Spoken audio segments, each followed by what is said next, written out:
বাবার হানজালা ডাক দেয়া বলে, আমার প্রাণের স্ত্রী, আমার তরবারিটা হাতে দাও, যুদ্ধের ময়দানে যাওয়া লাগবে।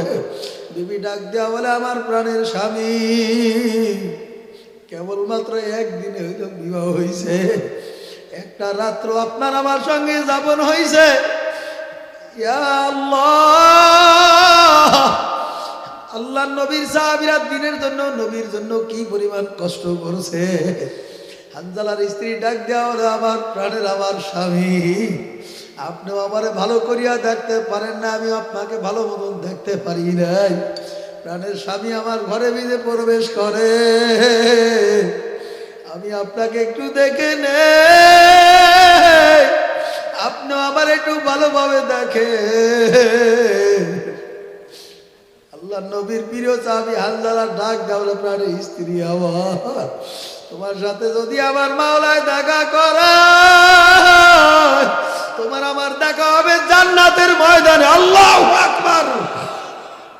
এই সংবাদ নিয়ে বাবার যুদ্ধের ময়দানে যায় আল্লাহর হাবিবের কলিজার টুকরা সাহাবী বাবা হানজালা রাদিয়াল্লাহু তাআলা সেই স্ত্রী থেকে বিদায় নিয়ে যুদ্ধের ময়দানে অস্ত্র নিয়া বাবার তরবারি নিয়ে যুদ্ধের ময়দানে দৌড়ে ছুটে গেছে। কিছু নাস্তিকদেরকে, বেঈমানদেরকে হানজালা শহীদ বাবারে বিদায় করিয়া দিছে। এরপরে বাবার হানজালা রাদিয়াল্লাহু তাআলা কিছুদিন পরে, বাবার কিছুক্ষণ পর হানজালা রাদিয়াল্লাহু তাআলা শহীদ হয়ে যায়। আল্লাহর হাবিব আবু বকর, উমর, ওসমানকে ডাক দেওয়া বলো, আমার সাহাবারা দেখো যুদ্ধের ময়দানে, ওদের ময়দানে কত সাহাবী আবার শহীদ হয়ে গেছে। আমার সাহাবীদের লাশ তালাশ করো, তালিকা দাও। আবু বকর, উমর, ওসমান ডাক দিয়া খোঁজ করিয়া তালাশ করিয়া দেখছে 70 জন, বাবারে 70 জন সাহাবী বাবারে শহীদের উহুদের ময়দানে, যুদ্ধের ময়দানে বাবারে তারা শহীদ হয়ে গেছে। এইবার আল্লাহর হাবিব বলে, তাদের লাশগুলা একটু খুঁজিয়ে নিয়ে আসো। বাবারে খোঁজ দেয় 69 জনের লাশ পাওয়া গেছে, একজনের লাশ আর পাওয়া যায় না। ইতিমধ্যে হানজালার স্ত্রীর রাস্তা দিয়া বের হয়ে গেছে, আল্লাহর হাবিবের সঙ্গে মোলাকাত সাক্ষাৎ হয়ে গেছে। হানজালা রাদিয়াল্লাহু তাআলা স্ত্রী ডাক দিয়া বলে, ইয়া রাসূলুল্লাহ, ইয়া হাবিবাল্লাহ, কেবলমাত্র একদিন হইল আপনি আমার বিবাহ শাদী করাইছেন, এখন পর্যন্ত হাতের মেহেদি রং এখন পর্যন্ত যায় নাই। ইয়া রাসূলুল্লাহ, ইয়া হাবিবাল্লাহ, আপনার সাহাবী হানজালা নাকি যুদ্ধের ময়দানে শহীদ হয়ে গেছে। আল্লাহর হাবিব এই কথা বলার পরে এবার তার বিবি ডাক দিয়া বলে, চাচা, আপনার সমস্ত সাহাবীদেরকে আপনি বিনা গোসলে দাফন করবেন। ইয়া রাসূলুল্লাহ, ইয়া হাবিবাল্লাহ, আপনার পাগল, আপনার আশিক হানজালা, যে হানজালা নতুন বিবাহ শাদী কইরা জীবনটা বিলায়া দিছে বাবারে। ইয়া রাসূলুল্লাহ, ইয়া হাবিবাল্লাহ, আপনাকে মোহাব্বত কইরা আপনার ইজ্জত রক্ষার জন্য আপনার চাচা হানজালা শহীদ হয়ে গেছে, আমার হানজালাকে বিনা গোসলে দাফন দিবেন না। আমার হানজালাকে আপনি গোসল দাফন কাফন করায় তারপর আপনি দাফন কাফন করবেন। আল্লাহর হাবিব এই সংবাদ শোনার পরে এবার সাহাবা একরামদের পাঠাইছে, যাও আমার অল্প বয়সের যুবক, নতুন বিবাহ শাদী করিয়া নিজের স্ত্রী ফালাইয়া হারামের বিছনা ফালাইয়া দিয়া যুদ্ধের ময়দানে আমার জন্য পাগল হয়ে আসছে। ও সাহাবারা, দেখো আমার হানজালার লাশ কোথায়?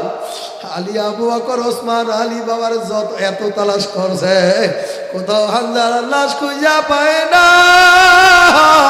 আমার মাওলার কাছে সংবাদ গেছে, হানজালার লাশ তালাশ করা পাওয়া যায় না।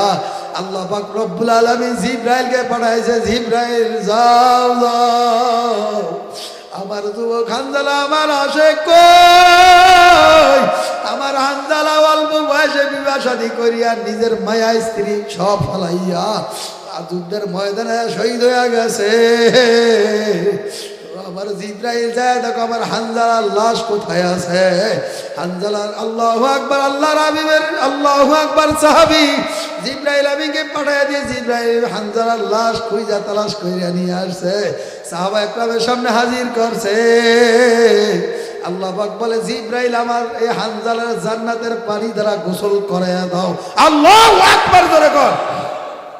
হানজালা রাদিয়াল্লাহু তাআলা জিব্রাইলের মাধ্যমে সুন্দরভাবে জান্নাতের পানি দ্বারা গোসল করায় দিছে। বাবার এইবার সাহাবা একরামের সামনে হাজির করছে, সত্য মিথ্যা এবার সাহাবা একরামরা বাবার আল্লাহু আকবার যাচাই করে। হানজালা রাদিয়াল্লাহু তাআলাকে জান্নাতের পানি দিয়া গোসল করাইছে। সাহাবা একরামরা মাথায় হাত বুলায় দেখে আল্লাহু আকবার, হানজালাকে যেই জান্নাতের পানি দ্বারা গোসল করাইছে, হানজালার মাথা থেকে টপ টপ টপ টপ করে জান্নাতের পানি প্রবাহিত হইতে আছে। আল্লাহু আকবার জোরে কর বাবারে। নবীর জন্য সাহাবা একরামরা কত কষ্ট করছে, তোমার আমার কষ্ট নাই, মুজাও দাও নাই।